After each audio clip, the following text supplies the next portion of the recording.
This segment is brought to you by Kansas Wheat. Learn more at rediscoverwheat.org. Good morning and welcome back to Farm Factor at the Kansas Energy Conference. Let's join Duane as he and Alan discuss the wind energy industry in Kansas. Duane Toews joining you with AGam in Kansas while at the Kansas Energy Conference in Topeka.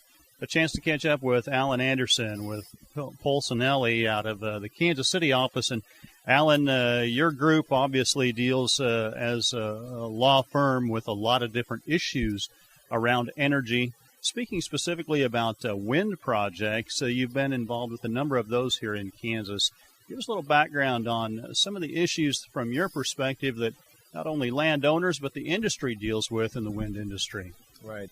Yeah, we've had the fortune of working with most of the projects in Kansas, and what we've found is, fortunately, the wind industry is very collaborative with either the landowners, with the local communities, with, of course, the state governments and everyone along the process. For the actual landowners, usually the farmers, the ranchers, it's been just a fantastic boon to both their ability to continue family farms. There's a new source of revenue. There's an infusion of usually tax or similar dollars that go into the community that help with schools, with all the different things. So for where these projects have taken place, it's been just really a good collaborative effort with the communities, but also with the local landowners themselves. And they do a great job on communicating on those. We think about some of the issues that come up. Primarily, the only one is an aesthetic issue, and that has been a problem in some areas, unfortunate as it may be. Yeah, and there's great sensitivity. There's certain areas, of course, where projects don't happen in Kansas and in the region, for example, where the aesthetic or the view shed is particularly important, or the natural resource. It could be grasses, it could be other things. And the industry does take great pains to work with, the states and Fish and Wildlife and all places to avoid those. Ultimately, there's going to be something in the air that people will see. There's a turbine, and of course that's up to individual tastes and whether people view that as actually something that they kind of appreciate, partially because what it does. Like you might see a grain silo, and some people don't like that. Some people view it as that's what our community is.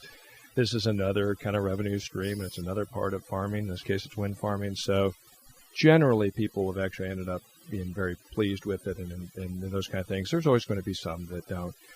Obviously, we've had some tremendous growth in a very short period of time, I guess, in my perspective, of wind farms, if you will call them that, in Kansas.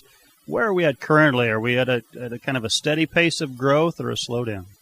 Well, it's like we're right now in a busy time. We've got a lot of projects that are coming on, and partially one of the great things is the cost of wind power has become very, in fact, it's better than any other source of energy we have from a cost perspective.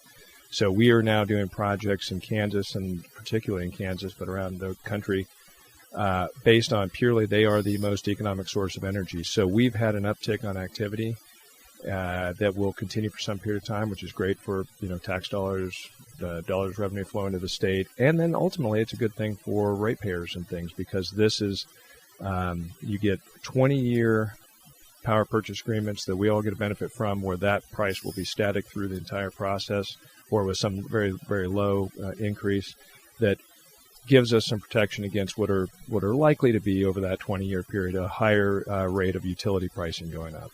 Our thanks to Alan Anderson joining us here at the Kansas Energy Conference in Topeka for AGam in Kansas. Jamie, we'll send it back to you in studio. Thanks, Duane. Folks, stay with us as Duane catches up next with Tracy Streeter, Director of the Kansas Water Office.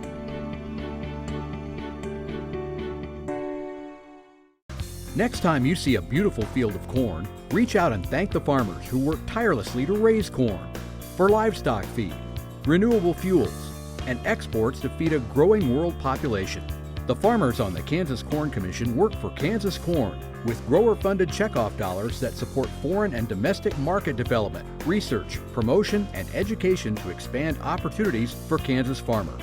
To learn more, visit kscorn.com.